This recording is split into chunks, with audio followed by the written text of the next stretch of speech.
Welcome to the Trump Breaking News Network, your daily source for up-to-the-minute Trump news. Join us today and every day. Here's today's news. This is TBNN. Trump attacks flip-flopping military fraud Democrat. He should be the one who is investigated. By Tyler Durden.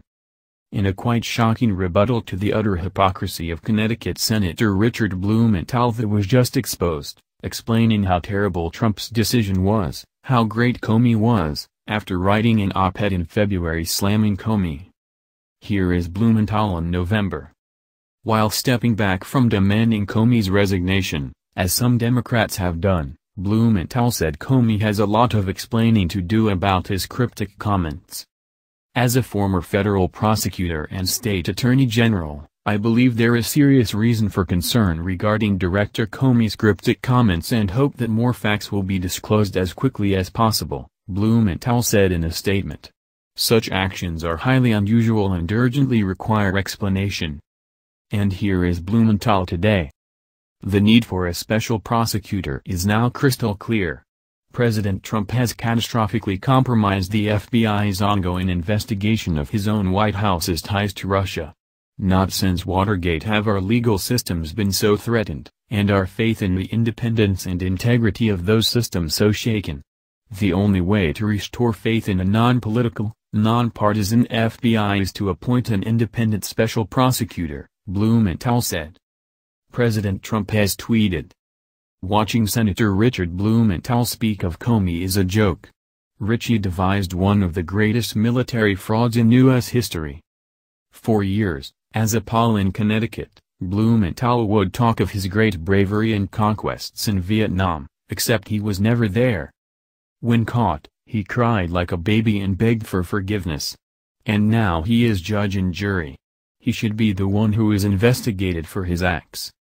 We have saved the tweets below just in case they get deleted. The military fraud that Trump is indicating was exposed by the New York Times in 2010. At a ceremony honoring veterans and senior citizens who sent presents to soldiers overseas, Attorney General Richard Blumenthal of Connecticut rose and spoke of an earlier time in his life. "We have learned something important since the days that I served in Vietnam," Mr. Blumenthal said to the group gathered in Norwalk in March 2008. "And you exemplify it.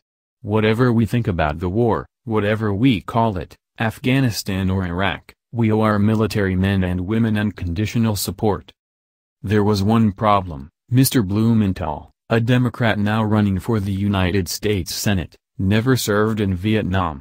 He obtained at least 5 military deferments from 1965 to 1970 and took repeated steps that enabled him to avoid going to war, according to records. This follows up on his earlier comments that the Democrats have said some of the worst things about James Comey, including the fact that he should be fired, but now they play so sad. Mr. Trump wrote in an early morning post on Twitter. Comey lost the confidence of almost everyone in Washington, Republican and Democrat alike, he added in another post shortly afterward. When things calm down, they will be thanking me. We suspect that latter part will never happen. Publicly. That's the news. Join us here every day. Be sure to subscribe and click the bell. See you next time. This is TBNN.